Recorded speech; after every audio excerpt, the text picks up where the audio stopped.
Hi everyone, कैसे हो आप सभी लोग। मैं आशा करती हूँ कि आप बहुत ज़्यादा अच्छे हैं और ये क्लास बहुत इंपॉर्टेंट होने वाली है। ये डे 3 है सिंधु घाटी सभ्यता का। ये एक class basically SSC CGL BPSC और जितने भी स्टेट की एग्जाम की तैयारी कर रहे हो उन सारे बच्चों के लिए है। ठीक है, तो आज का क्लास बहुत खास होने वाला है, तो शुरू से लेकर अंत तक देखिएगा। और जो भी बच्चे इस चैनल में नए जुड़े हो तो चैनल को सब्सक्राइब करना मत भूलिएगा और शेयर ज़रूर करिएगा। ठीक है, तो आज स्टार्ट करते हैं सिंधु घाटी सभ्यता। ठीक है, तो सिंधु घाटी सभ्यता ग्रीड पद्धति अपनाए थे, मतलब घरों और विन्यास के लिए सिंधु घाटी सभ्यता ने ग्रीड पद्धति को अपनाए थे। ठीक है, और आपका कहता है कि इंपॉर्टेंट क्वेश्चन इससे बन सकता है कि सिंधु घाटी सभ्यता कौन सी पद्धति अपनाई थी, तो वो था ग्रीड पद्धति। ठीक है, दूसरा पॉइंट कहता है कि घरों के दरवाजे पीछे की ओर खुलते थे, मतलब ये मुख्य द्वार जो होता था जैसे हम लोग का होता है कि आगे की तरफ, लेकिन नहीं, सिंधु घाटी सभ्यता के में क्या था कि घरों के दरवाजे और खिड़कियां जो थी वो पीछे खुलती थी। ठीक है, और तीसरा पॉइंट कहता है कि सिंधु घाटी सभ्यता का मुख्य फसल जौ और गेहूं था। ठीक है, और इसके बाद आपका कहता है कि सिंधु घाटी सभ्यता के लोग जो होते हैं वो मिठास के लिए शहद का प्रयोग ज्यादा करते थे। जैसे हम लोग को मिठास के लिए अभी हम लोग गुड़ और चीनी करते हैं, ऐसा नहीं, वो सिंधु घाटी की सभ्यता के लोग शहद का प्रयोग बहुत ज्यादा करते थे। ठीक है, और यहाँ पे कहा गया है कि मिट्टी से बने हल का साक्ष्य वनमाली से मिला। तो यहाँ पे कहता है कि मिट्टी से जो बने हल जो था, ये जो हल का जो साक्ष्य है वो किससे मिला, तो वनमाली से मिला। ठीक है, और बहुत ज्यादा इंपॉर्टेंट है आपका, इस सब पॉइंट में से एक पॉइंट बहुत ज्यादा इंपॉर्टेंट है कि मिठास के लिए वो लोग सिंधु घाटी सभ्यता क्या खाते थे, तो किस चीज का प्रयोग करते थे, तो शहद का। ठीक है, और सिंधु घाटी सभ्यता का मुख्य फसल क्या था, तो जौ और गेहूं। तो इन सब पॉइंट को आप याद रखना, क्योंकि ये सब एग्जाम के क्वेश्चन है, डायरेक्ट क्वेश्चन है। ठीक है, अब यहाँ पे कहता है कि चावल के साक्ष्य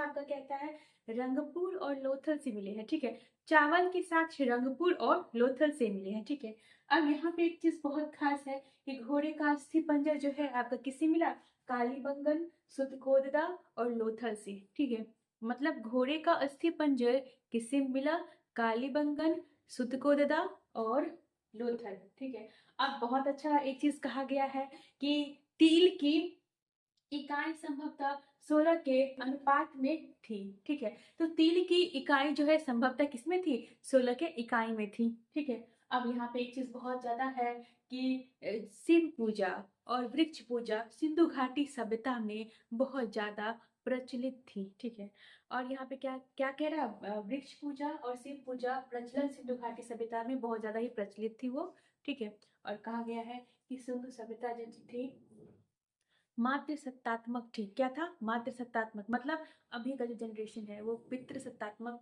है, वो जो लेकिन सिंधु सभ्यता है वो मातृ सत्तात्मक थी। ठीक है, तो इस सब में से एक चीज हमको बहुत ज्यादा इंपॉर्टेंट लगा, जो है आपका कि सिंधु सभ्यता जो है कौन सी मतलब क्या है, तो वो मातृ सत्तात्मक थी। ठीक है, सिंधु सभ्यता मातृ सत्तात्मक है। ठीक है, और अब एक और बहुत ज्यादा इस समय से इम्पोर्टेंट क्वेश्चन आपका ये है कि वृक्ष पूजा और शिव पूजा कहाँ पे सबसे ज्यादा प्रचलित थी, तो वो थी सिंधु घाटी सभ्यता में। ठीक है, तो वृक्ष पूजा और शिव पूजा सिंधु घाटी सभ्यता में सबसे ज्यादा प्रचलित प्रचलित और और एक बहुत ज्यादा इंपॉर्टेंट क्वेश्चन कहता है कि घोड़े का अस्थि पंजर कहाँ से मिला, तो कहाँ से मिला, कालीबंगन, सुतकुददा और लोथल से। कहाँ से मिला, कालीबंगन, सुतकुददा और लोथल से घोड़े का अस्थि पंजर। ठीक है, और यहाँ पे एक बहुत ज्यादा और भी कहता है, इन सब में से एक चीज को आप याद रखना कि सिंधवासी जो थे, जिसको आप सिंधु घाटी सभ्यता कहते हो,